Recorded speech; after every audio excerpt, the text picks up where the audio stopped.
ಮಹಾರಾಷ್ಟ್ರದ ಮುಖ್ಯಮಂತ್ರಿ ಯಾರಾಗ್ತಾರೆ ಅನ್ನುವಂತ ಪ್ರಶ್ನೆಗೆ ಸದ್ಯ ಉತ್ತರ ಸಿಕ್ಕಿದೆ. ಮಹಾರಾಷ್ಟ್ರದ ನೂತನ ಮುಖ್ಯಮಂತ್ರಿಯಾಗಿ ದೇವೇಂದ್ರ ಫಡ್ನವೀಸ್ ಆಯ್ಕೆಯಾಗಿದ್ದಾರೆ. ಮಹಾಯುತಿಯಿಂದ ಮುಖ್ಯಮಂತ್ರಿಯಾಗಿ ಫಡ್ನವೀಸ್ ಆಯ್ಕೆ ಫೈನಲ್ ಆಗಿದೆ.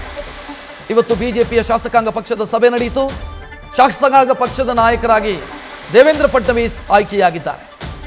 ಆ ಮೂಲಕ ಬಿಜೆಪಿ ಮುಖ್ಯಮಂತ್ರಿ ಸ್ಥಾನವನ್ನು ಬಿಟ್ಟುಕೊಟ್ಟಿಲ್ಲ.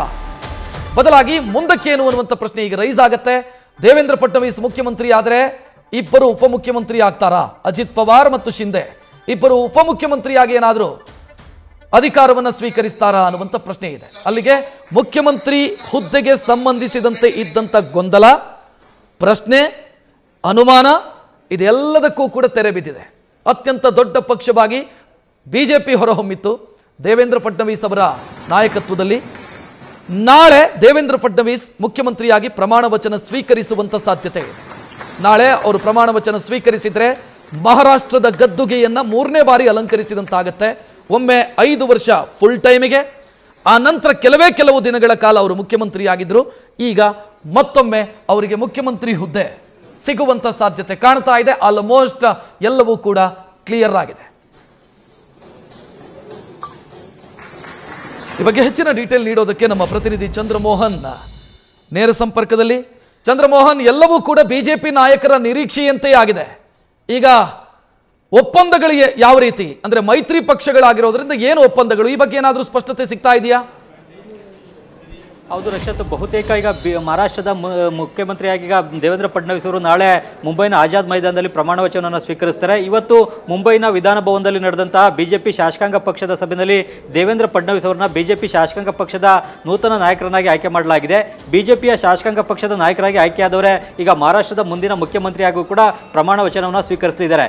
ಈಗ ಬಿಜೆಪಿಯ ಮಿತ್ರ ಪಕ್ಷಗಳಾದಂತಹ ಶಿವಸೇನೆ, ಶಿಂದೆ ಬಣ ಮತ್ತು ಅಜಿತ್ ಪವಾರ್ ಅವರ ಎನ್ಸಿಪಿ ಎರಡೂ ಪಕ್ಷಗಳು ಕೂಡ ಸಿಎಂ ಹುದ್ದೆಯನ್ನು ಈ ಬಾರಿ ಬಿಜೆಪಿ ಪಕ್ಷಕ್ಕೆ ಬಿಟ್ಟುಕೊಟ್ಟಿವೆ. ಏಕೆಂತಂದ್ರೆ ಬಿಜೆಪಿ 132 ಕ್ಷೇತ್ರಗಳಲ್ಲಿ ಗೆದ್ದು ಅತಿ ದೊಡ್ಡ ಪಕ್ಷವಾಗಿ ಹೊರಹೊಮ್ಮಿದೆ. ಈಗ ಬಹುಮತಕ್ಕೆ ಬಿಜೆಪಿಗೆ ತನ್ನ ಸ್ವಂತ ಬಲದ ಮೇಲೆ ಸರ್ಕಾರ ರಚನೆ ಮಾಡಬೇಕು ಅಂದ್ರೆ 13 MLAಗಳ ಕೊರತೆ ಮಾತ್ರ ಇದೆ. ಈ ಕಾರಣಕ್ಕಾಗಿಯೇ ಈ ಬಾರಿ ಸಿಎಂ ಹುದ್ದೆಯನ್ನು ಕೇಳದೇ ಇರಲಿಕ್ಕೆ ಶಿವಸೇನೆ, ಶಿಂದೆ ಬಣ ಮತ್ತು ಅಜಿತ್ ಪವಾರ್ ಅವರು ಈಗ ತೀರ್ಮಾನವನ್ನು ತೆಗೆದುಕೊಂಡಿದ್ದಾರೆ. ಆದ್ರೆ ಈಗ ಶಿವಸೇನೆ, ಶಿಂದೆ ಬಣಕ್ಕೆ ಮತ್ತು ಅಜಿತ್ ಪವಾರ್ ಅವರಿಗೆ ಡಿಸಿಎಂ ಹುದ್ದೆಯನ್ನು ನೀಡಲಾಗುತ್ತೆ.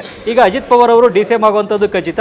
ಇನ್ನು ಏಕನಾಥ್ ಶಿಂದೆ ಅವರ ಬಣದಿಂದ ಏಕನಾಥ್ ಶಿಂದೆ ಅವರೇ ಡಿಸಿಎಂ ಆಗ್ತಾರಾ, ಇಲ್ವೇ ಬೇರೊಬ್ಬರಿಗೆ ಡಿಸಿಎಂ ಹುದ್ದೆಯನ್ನು ಬಿಟ್ಕೊಡ್ತಾರ ಅನ್ನೋದಷ್ಟೇ ತೀರ್ಮಾನ ಆಗಬೇಕಾಗಿದೆ. ಇನ್ನು ಖಾತೆಗಳ ಹಂಚಿಕೆಗೆ ಸಂಬಂಧಪಟ್ಟಂತೆ ಹೇಳೋದಾದ್ರೆ ಸುಮಾರು 20 ರಿಂದ 22 ಖಾತೆಗಳನ್ನ ಬಿಜೆಪಿ ಪಕ್ಷದ MLAಗಳೇ ಪಡ್ಕೊಳ್ಳಿದ್ದಾರೆ. ಉಳಿದಂತೆ 10 ಖಾತೆಗಳನ್ನ ಏಕನಾಥ್ ಶಿಂದೆ ಅವರ ಬಣಕ್ಕೆ ನೀಡಲಾಗುತ್ತೆ ಮತ್ತು ಉಳಿದ ಇನ್ನು 10 ಖಾತೆಗಳನ್ನ ಅಜಿತ್ ಪವಾರ್ ಅವರ ಎನ್ಸಿಪಿ ಬಣಕ್ಕೆ ನೀಡಲಾಗುತ್ತೆ. ಆದ್ರೆ ಈಗ ಪ್ರಮುಖ ಖಾತೆಗಳಿಗಾಗಿ ಬಿಜೆಪಿ ಮತ್ತು ಏಕನಾಥ್ ಶಿಂದೆ ಅವರ ಬಣದ ಮಧ್ಯೆ ಒಂದು ಸ್ವಲ್ಪ ತಿಕ್ಕಾಟ ಇದೆ. ಅದನ್ನ ಈಗ ಬಿಜೆಪಿ ನಾಯಕರುಗಳೇ ಮತ್ತು ಏಕನಾಥ್ ಶಿಂದೆ ಅವರೇ ಬಗೆಹರಿಸಿಕೊಳ್ಬೇಕಾಗುತ್ತೆ. ಮುಖ್ಯವಾಗಿ ಏಕನಾಥ್ ಶಿಂದೆ ಅವರು ತಮಗೆ ಗೃಹ ಖಾತೆ, ಹಣಕಾಸು ಸೇರಿದಂತೆ ಪ್ರಮುಖ ಖಾತೆಗಳನ್ನ ನೀಡಬೇಕು ಅಂತ ಹೇಳಿ ಪಟ್ಟನ್ನು ಹಿಡಿದಿದ್ದಾರೆ. ಇದ್ರ ಬಗ್ಗೆ ಈಗ ಮಾತುಕತೆ ನಡೆಸಿ ಸಮಸ್ಯೆಯನ್ನ ಬಗೆಹರಿಸಿಕೊಳ್ಬೇಕಾಗುತ್ತೆ. ಮುಖ್ಯವಾಗಿ ಈಗ ದೇವೇಂದ್ರ ಫಡ್ನವೀಸ್ ಅವರು ಮಹಾರಾಷ್ಟ್ರದಲ್ಲಿ 3ನೇ ಬಾರಿಗೆ ಮುಖ್ಯಮಂತ್ರಿಯಾಗಿ ನಾಳೆ ಪ್ರಮಾಣ ವಚನವನ್ನು ಸ್ವೀಕರಿಸಲಿದ್ದಾರೆ. ಈ ಹಿಂದೆ 2019 ರಿಂದ 2024 ದೇವೇಂದ್ರ ಫಡ್ನವೀಸ್ ಅವರು ಬರ್ತಿ 5 ವರ್ಷಗಳ ಕಾಲ ಸಿಎಂ ಆಗಿ ಆಳ್ವಿಕೆಯನ್ನು ನಡೆಸಿದ್ರು. ಅದಾದ ಬಳಿಕ ಕೇವಲ 36 ಗಂಟೆ 48 ಗಂಟೆ ಮಾತ್ರನೇ ಸಿಎಂ ಆಗಿದ್ರು. ತರಾತುರಿನಲ್ಲಿ ರಾಜಭವನಕ್ಕೆ ಮುಂಜಾನೆ ತೆರಳಿ ನ್ಯೂಸ್ ಫಸ್ಟ್ ನಿರ್ಭೀತಿಯಿಂದ ನಿಮ್ಮ ಪರವಾಗಿ.